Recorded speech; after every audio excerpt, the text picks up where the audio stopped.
Bienvenidos chicos y chicas a un episodio más a este canal Emigrantes por el Mundo, un episodio más de podcast en esta sección de podcast. Hoy tenemos un invitado muy especial que aquí en la Comunidad de Madrid muchísimas personas conocemos, que se ha dado a conocer por su trabajo en redes sociales, también es un emprendedor más de nuestra comunidad hondureña aquí en Madrid, así que lo vamos a tener hoy en nuestro canal, vamos a estar platicando con él, vamos a saber muchas cositas de su historia. Creo que ya es hora de que alguien lo entreviste, porque él se encarga de entrevistarnos a todos. Bueno, antes que nada, antes de decirles quién es nuestro invitado, antes de presentárselo, no se les olvide interactuar con este video, porque recuerden que es lo que nos ayuda a nosotros a crecer como canal, dejando su precioso like, dejando su comentario, porque eso le dice al algoritmo que les interesa este contenido y por lo tanto nos va a seguir recomendando. Recuerden que al ser un canal pues bastante pequeño, pues la verdad cuesta un poco que YouTube nos recomiende.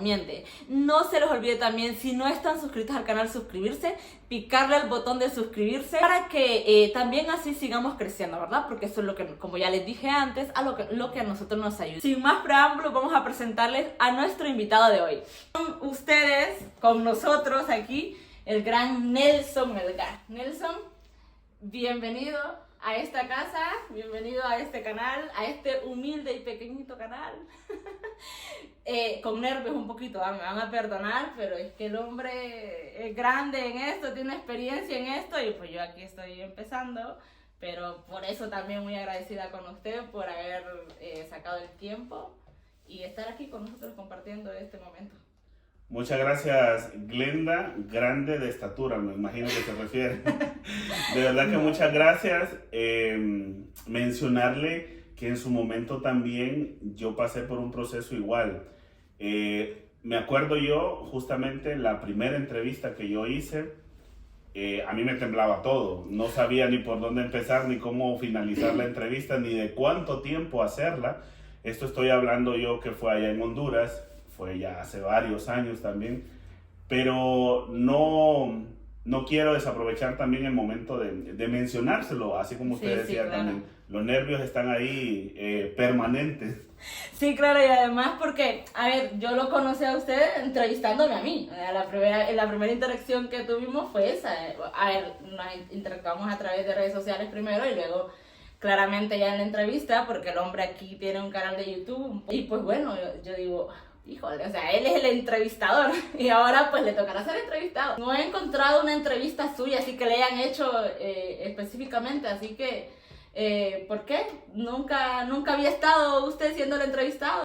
Fíjese que creo que en su momento, allá por el año 2021, si no me equivoco, no sé si fue 2021 o 2020, alguien, de hecho, que se llama Juan Carlos, aquí en Madrid me hizo una pequeña entrevista, pero fue muy superficial. La verdad que duró alrededor de unos 40 minutos, creo, porque realmente era una hora, pero entre las pausas comerciales fue en una radio cristiana, aquí en Madrid justamente, y después de eso creo que no, nadie. La verdad que yo sí me he interesado en las historias de los demás, pero nadie se ha interesado en mi historia hasta ahora, Glenda. Bueno, pues qué bueno digo por el canal, ¿verdad? Por nosotros, por tener la experiencia, pues también por tener esa primicia. Y así que vamos a saber ahora toda la historia de Nelson Melgar, porque como ya mencionamos, lo conocemos porque nos ha entrevistado a todos aquí y ha contado nuestras historias, o las hemos contado, nosotros hemos tenido la oportunidad en su canal. Pero pues bueno, ahora le toca a usted y vamos a ver qué sale. Usted dígame desde dónde comenzamos, porque fíjese que justamente hoy por la mañana pensaba y decía yo, ¿qué voy a hablar en el podcast de Glenda? Y no es porque no tenga de qué hablar, sino porque tengo mucho de qué hablar. Entonces digo yo, para resumir todo, o toda mi historia, resumirla en tan poco tiempo, entonces eso básicamente era lo que pensaba. Eso significa que también se puso a pensar, yo creo que yo también lo hice cuando fui a que me entrevistara a usted, entonces, pues bueno, ya me siento como un poquito más tranquila. ¿De dónde nació Nelson Melgar? ¿Cómo ha sido esa historia desde su niñez, por decirlo así? Fíjese que yo nací un 17 de diciembre del año 1986 en el Hospital Leonardo Martínez, justamente que hoy ya tiene una área de maternidad. En ese momento tenían una área pero muy pequeña, me cuenta mi mamá, y que hoy sí tienen un hospital muy grande que se dedica ya específicamente a estos temas de darle esa atención a esas madres que llegan ya para dar a luz. Nací ahí, en San Pedro Sula. Posteriormente, mi infancia fue en esta colonia Sandoval Sorto. Nosotros vivíamos en Río Blanco, según me cuenta mi mamá, cuando yo nací, en Río Blanco, ahí mismo en San Pedro Sula, y luego nos movilizamos para la colonia Sandoval Sorto, de ahí de San Pedro Sula, siempre que esto queda justamente cerca de la Satélite, como salida a la Lima, más o menos, para ubicar a las personas que quizás no son de San Pedro Sula.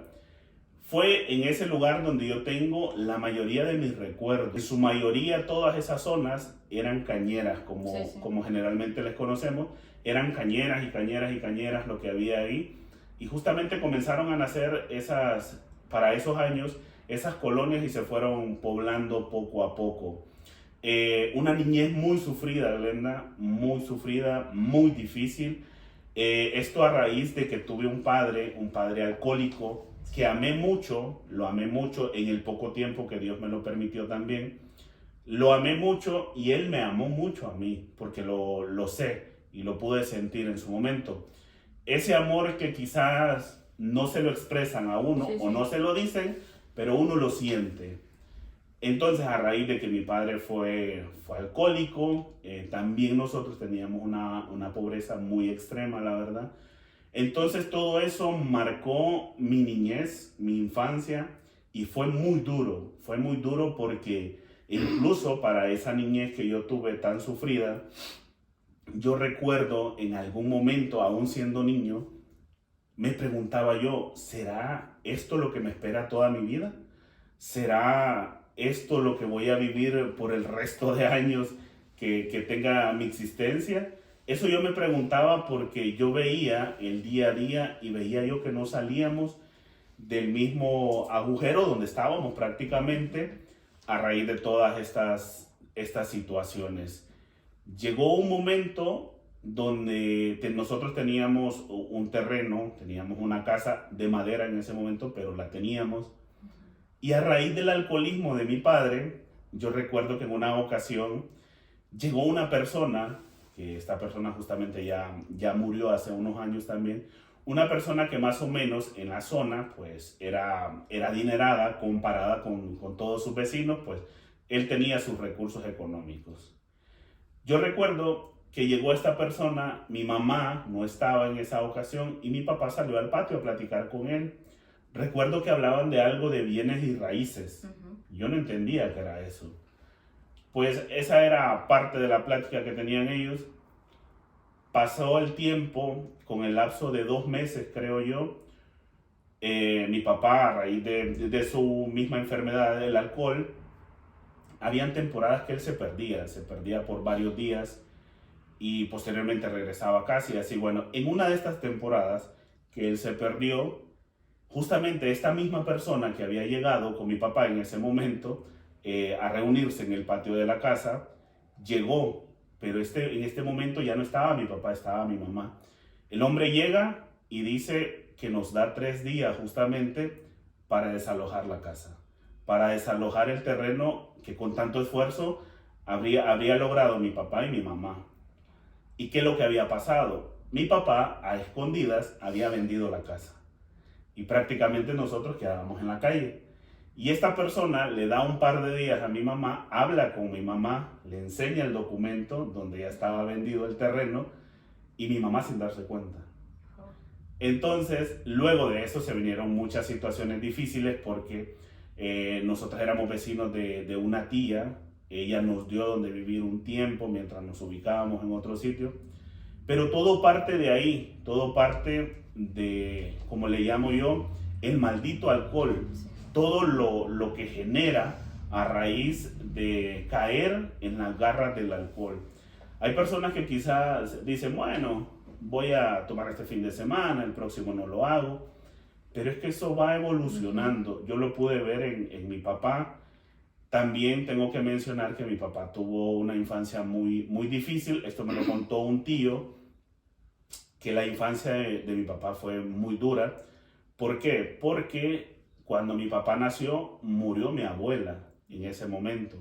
Y mi tío se hizo cargo de mi papá, y mi papá incluso desde los 11 años de edad comenzó a consumir alcohol. Cuando mi papá muere, mi papá tenía 28 años de edad. A esa edad muere mi papá. Bastante joven. Bastante. Muy joven, la verdad. Yo tenía 9 años de edad en ese momento, y para mí fue muy duro. Fue muy duro perder a mi papá, que yo lo quería muchísimo, y en alguna forma yo sentía que yo lo cuidaba a él.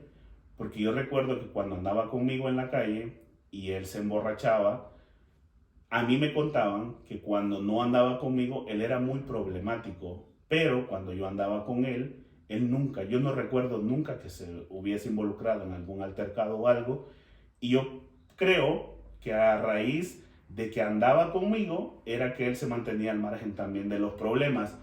Pero lo que le digo y lo que le quiero comentar también es eso, que todo parte de esa situación, de esa desintegración familiar también, que lastimosamente existe en muchos hogares hondureños. Existen muchísimos hogares, o sea, actualmente yo creo que es muy poca la diferencia, digamos, de lo que se ha mejorado desde hace unos 30 años ahora.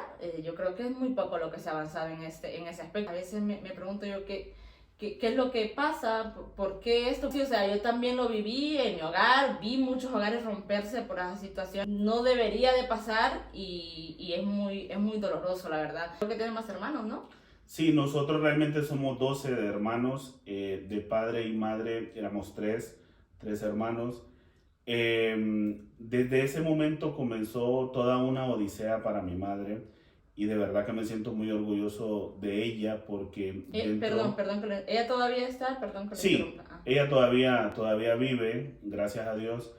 Y la verdad que me siento muy orgulloso de ella porque dentro de sus limitantes pudo más que todo saber cómo criarnos, cómo guiarnos, y sobre todo darnos por lo menos lo poco que ella tenía. Luego de que nos desalojan, pues nos vamos a vivir donde mi tía, que justamente vivíamos al lado, pero habían cosas que no las comprendía muy bien. Sí era difícil, pero imagino yo que era más difícil aún para mi madre, saber que el esfuerzo de ellos se había ido prácticamente a la basura, producto de las malas decisiones que había tomado mi padre en ese momento, cuando hacía trato con esta persona, sin yo darme cuenta. Luego lo comprendí ya más grande, que seguramente, imagino yo que en ese momento estarían hablando de que si el terreno ya estaban pagados los impuestos, me imagino yo que todo ese era el tema. No sé realmente cuánto le dio. Mi mamá dice mi mamá que por 500 lempiras vendió, que ese momento, claro, 500 lempiras... Era muchísimo dinero, ¿no? Bueno, quizá no era muchísimo, pero sí era una cantidad que más o menos pudo satisfacer el vicio de mi papá, creo yo, en ese momento, porque 500 lempiras... Para mi criterio, yo creo que en ese momento 500 lempiras yo lo compararía, hoy en día compararía yo como unos 15,000 lempiras por ahí, bueno, creo yo. Sí. Entonces, desde ese momento nos vamos a vivir donde mi tía, ahí pasamos un tiempo. Luego de eso, estuvimos viviendo en cuarterías y todo este proceso que fue muy duro. Recuerdo yo que llegó un momento que mi mamá decidió llevarme hacia donde mi abuela. Mi abuela vivía en ese momento en Cuyamel, esto queda delante de Omoa. Ahí vivía en Cuyamel, y justamente cuando yo llego a Cuyamel, eso fue como a los 10 años. A los 10 años yo comienzo a trabajar en la agricultura. Entonces, en ese momento, el esposo de mi abuela, que ya murió él hace unos 2 años, el esposo de mi abuela comienza a enseñarme todas las labores del campo, que para mí era chocante porque venir de la ciudad a conocer ese tipo de labor era muy difícil, y para también para un niño a esa edad, a los 10 años, y él me llevaba a las labores del campo. Fui aprendiendo a sembrar arroz, a cortar arroz, a sembrar maíz, a sembrar frijoles, todas esas labores yo me las sé. Y desde esa edad lo comencé ya a practicar porque él me lo enseñaba. Él trabajaba con una persona que le llamaban Pollero, que nunca le supe el nombre, de hecho, estoy hablando de él, pero no sé su nombre realmente, pero le decían Pollero a él.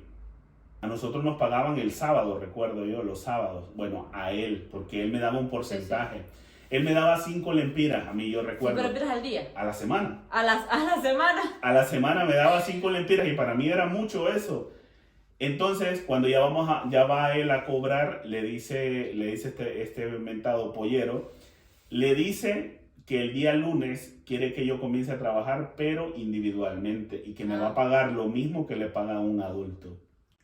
Y usted tenía 10 años en ese momento. 10 años tenía. Y ya iba a ganar lo que ganaba un adulto. Lo que ganaba un adulto, que en ese momento recuerdo que eran como 30 o 35 lempiras el día. Al día. El día. Y a esa edad, Nelson, o sea, usted empieza a trabajar, a ganar dinero ya como adulto, pero ¿y los estudios? No estudiaba para ese momento, me imagino. En ese momento, justamente cuando me fui para donde mi abuela, que fueron 2 años, en ese tiempo yo no estudié, allá yo no estudié. Quise iniciar, pero lo dejé, y lo dejé a raíz también del trabajo, porque yo comparaba que prácticamente la escuela no estaba haciendo nada, pero si yo me iba a trabajar ganaba dinero. Entonces lo vi de esa forma. Y a otra cosa que mi abuela tampoco me exigía. Mi abuela a mí no me exigía estudiar. Entonces lo dejé, inicié creo que 2 meses por ahí, pero lo dejé y comencé a trabajar, me dediqué a trabajar esos 2 años. Normal, fíjese que eso pasa mucho, que nuestros padres no nos exijan estudiar, yo lo recuerdo, mi mamá de hecho a veces ni quería, o sea, mi mamá no, le daba igual si estudiara uno o no, y si uno se ponía a trabajar pues mucho mejor, como ellos habían crecido así, solo trabajando, pues entonces la gente piensa, estudiar más bien es como una pérdida de tiempo. Entonces, pues no se lo exigen, no nos lo exigen cuando estamos pequeños y lo importante que es realmente. Posteriormente regresamos a la ciudad, a San Pedro Sula. En ese tiempo que estuve por allá donde mi abuela, mi mamá iba a vernos inicialmente una vez por semana. Luego regresamos a la ciudad, retomé el estudio y comencé a trabajar tiempo parcial, digamos, no a tiempo completo. Y llegó el momento justamente que me fui a trabajar a una tienda de ropa que quedaba en la tercera avenida, no sé si todavía existe, quedaba en la tercera avenida de San Pedro Sula. Y fue ahí donde yo conozco a la madre de mi hijo mayor, de mis primeros 2 hijos, sí. Y fue en ese momento también cuando, que fue para los 14 años, a los 14 años yo le conozco a ella. A los 15 años, o antes de cumplir los 15 años, yo ya era papá. Si te gustó esta primera parte de la entrevista, continúa escuchándonos en la parte número 2. No te olvides de dejar tu comentario y tu like para ayudarnos a crecer en este canal. ¡Chao!